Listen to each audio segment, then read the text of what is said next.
Mindanao, sa aking mga followers, sa aking mga viewers, sa aking subscribers dito sa aking channel YouTube Kalawag sa Food TV. Nandito naman ako sa umaga na ito ngayon sa kapatid ng lagay ng manok ko, magbigay na kunting tips, advice sa inyong mga baguhan pa lang. Ibabahagi ko lang sa inyo ang na-experience ko, kaalaman ko sa totoong buhay ko sa pag-alaga, sa pag-breed sa mga kulay, magitong kulay. Itong kulay kasabong ito, talisay. Na-ikwento ko sa inyo, totoo talaga nangyari ito. Sa 6 magkapatid, ito sila, 2 putig paa, 3 dilaw paa. Sa 5 sila, 2, kasi 6 to sila. Papaliwanag lang sa inyo. 3 dilaw paa itong magkapatid, 2 putig paa. Ang putig paa itong kapatid na dalawa sa Pasay. At saka ito sila na nagpanalo ang mga ganitong kulay, mga dilaw paa. Pero ang kasa-isahan na pang-ano nilang kapatid na nag-isa lang ang kulay ng paa, kulay green legs. Yan ang nadiritsong katalo kahapon doon sa buwan hapik mismo sa Montalban, Rizal. Ako mismong nagbibitaw, kulay din ito. Kailan ang paa niya green legs. Sa 6 siya lang ang nadiritsong natatalo nga hindi nagpapanalo. Ganun talaga ang sabong. Kahit ano kagaling, kasi ako mismo nagbibitaw, magaling na, mahusay. Nagpakita ng talagang laban na husto kahit natalo siya, pero hindi talaga manalo siya kasi napilayan siya sa bandang tarian.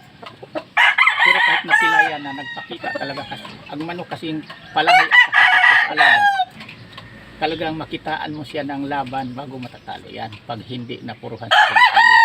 Yan totoo.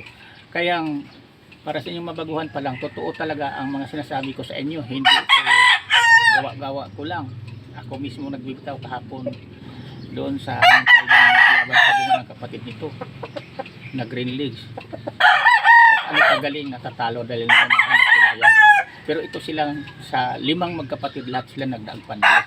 Yung pang-6 lang nagkaibag paa sa kanila ang natalo diretso. Kaya totoo niya.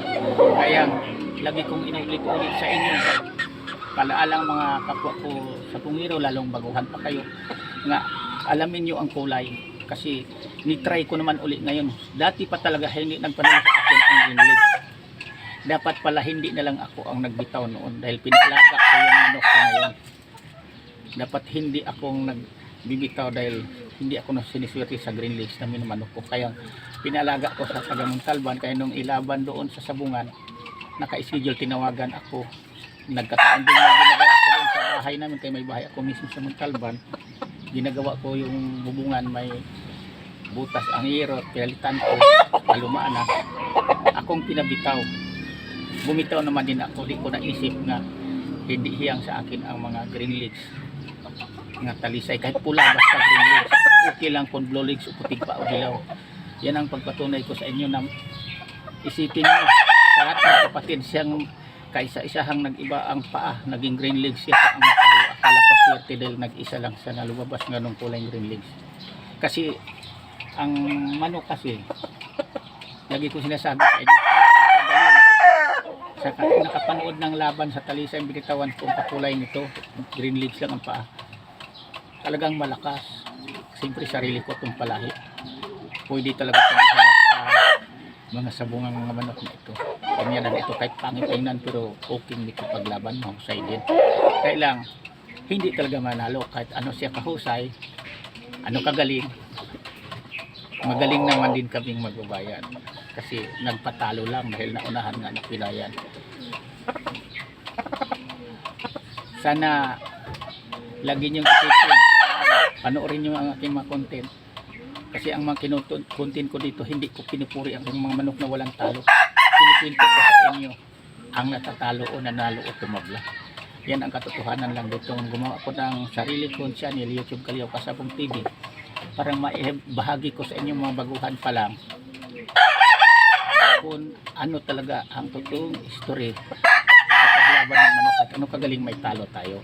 Pinaka-importante dito sa alaga ko, sa 6, isa lang ang nagdiksyon katalo, 5 ang pinagdaang panalo. Diba? Kahit mga sa 6, kahit man lang ang manalo, hindi tayo puro talo. Okay na tayo dyan, lamang sa panalo tayo kaysa talo. Yan ang pinaka-importante dyan. At saka lagi natin tandaan din Tayong mga baguhan pa lang, gawin na lang natin tong libangan. Huwag natin talaga gawin bisyo para hindi natin mapabayaan ang bawat isa kaobligasyon natin sa ating mga pamilya. Hindi tayo pabaya na magulang sa ating mga anak. Kasi dito sa Sabong walang kasiguraduhan. Tingnan mo na yung binitawan kong manok. Kapatid nito, ang husay, ang galing, ang lalakas. Kaya lang, pilay na pala ang paan niyan tarian. Di, walang talo talaga. Diba? Ganun lang ang Sabong may talo. Pero, okay tong linyada ko. Kasi, ang dami nilang lumusot na nalo. Sa 6, isa lang ang nagdiretso katalaw, hindi nagpanalo. Kaya dito sa pagpalay ko ng manok, pinipili ko talaga. Natural lang yung talo, may talo. Pero hindi naman sa magkapatid, maraming magkapatid, kunti lang ang manalo, loging-logi tayo dyan kasabong. Kawawa lang tayo na magmamanok kapag ang manokin natin puro talo. Hanggang dito muna po kasabong, sana mayroon kayong makuhang kunting idea tungkol sa kulay sa paa sa manok o sa balahibo niya na hiyang niya. Lagi niyang tatandaan yan kapag anong kulay minamanok niyo nga nagpanalo, iyan ang padamihin niyo, iyan ang huwag niyong alisin sa manukan niyo, kulay na nagpanalo. Doon kayo siniswerte. Huwag tayong magpadadala sa sinasabing pugi, quality, kasi ang kapugian sa manok hindi yan ikapanalo. Ayan lang, thank you ulit sa panood.